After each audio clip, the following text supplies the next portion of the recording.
Hello and welcome to Fulfillment Therapy. My name is Maddie, Kendra Nilsson's COO, and today you'll be listening to episode 183, Fact or Fiction, Unmasking the Truths We Tell Ourselves as Parents. We hope you enjoy. Welcome back to Fulfillment Therapy, my friends. I am doing another walk and talk session today. I guess I shouldn't say session. I am doing another walk and talk.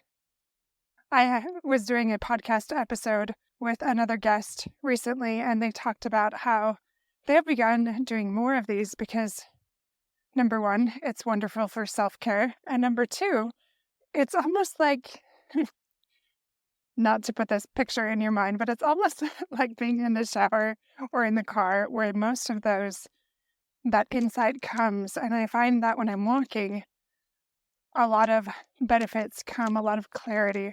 So I'm on this walk, taking care of myself, taking a break in between things, just like I do with my pull-ups, things like that. And I was just reflecting on some amazing sessions I've had recently with clients and what has really helped them.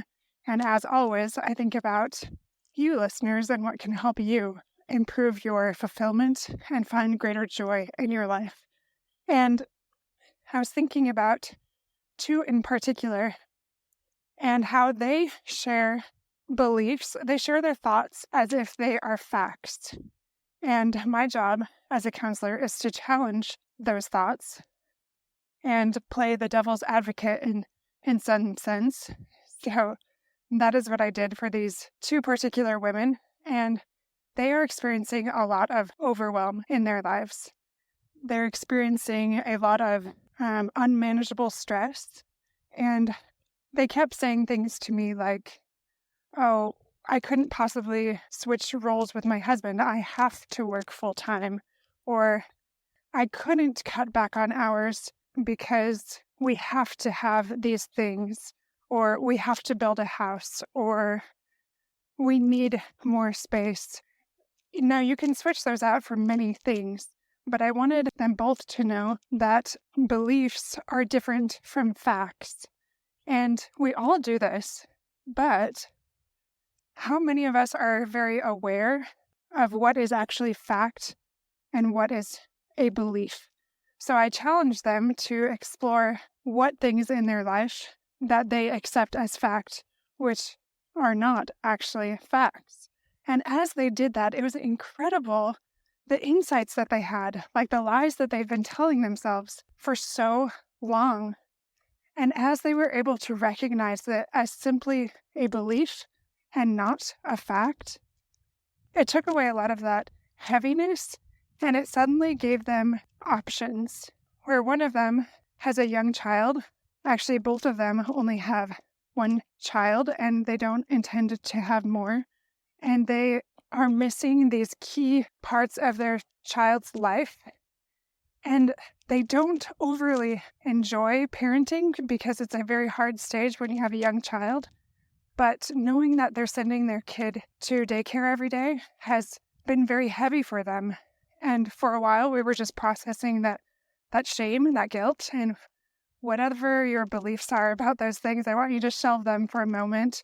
Forgo judgment here. And I just want you to get curious and apply this to yourself. Like in this situation, they wanted to really do what was best for their mental health and wellness and what was best for their family. And that can look very different than sometimes what we think it will be, depending on our situation, depending on our mental health struggles, whatever that might be. And these people were open to several options, but they really did feel like there was only one path. And so explore what that looks like for you. Do you feel like you are stuck and that you only have very limited options? Or have you been willing to recognize that some of the things that you tell yourself is not, in fact, a true fact, but something that you can challenge that belief a little bit and you can push back? So what might that be for you? Like for me, it might be, I have to work this many hours a week. I can't take a break. I have to finish those dishes in the sink right after dinner. I have to have my kids in one activity each. my kids have to get these grades, like whatever that might be. I want you to do this. Think about what is causing you the most stress in your life and write down the beliefs that you're having about that thing and recognize what is fact and what is belief. Like, can you sift through those and determine what that might be? Now, as you do that, you'll start to recognize that you do have more options. You do have more choice and freedom. Just like these women.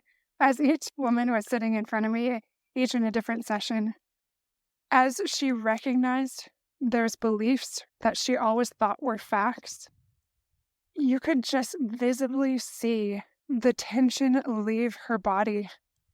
And instead of it being overwhelming, like she had more power than maybe she wanted, more control than maybe she wanted, it was actually freeing, because she knew that she didn't have to operate according to those beliefs that were not facts. Instead, she could choose something else that would serve her and her family better. Now, those are hard decisions. Maybe it means not building that house that you were looking forward to. Maybe it means scaling back on hours at a job that you feel really confident in and very happy with, and you feel really fulfilled at your job.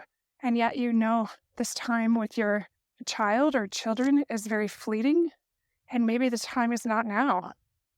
Or maybe it's even different than you imagined. Maybe it is still working, but finding a situation where your kids can have better one-on-one care or a small daycare or whatever that is. Like, it doesn't have to be this one answer that you always expected was the only answer, but it can be a place of curiosity and exploration.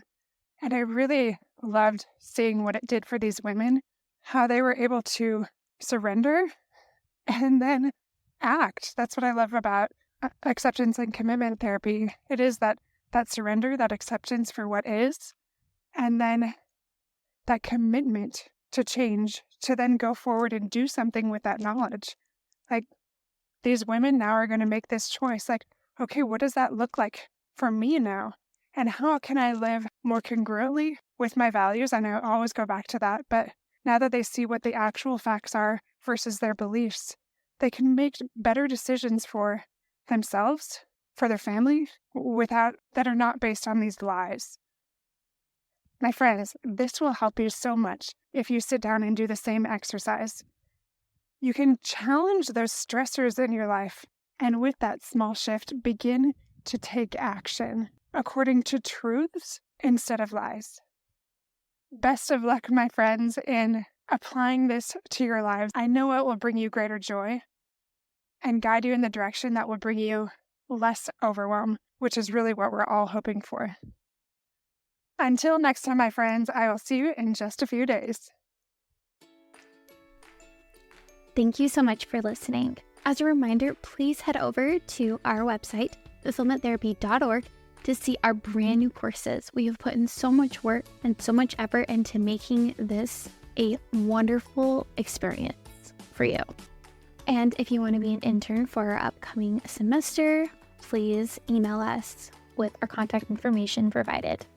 Have a wonderful day, and we will see you back here soon.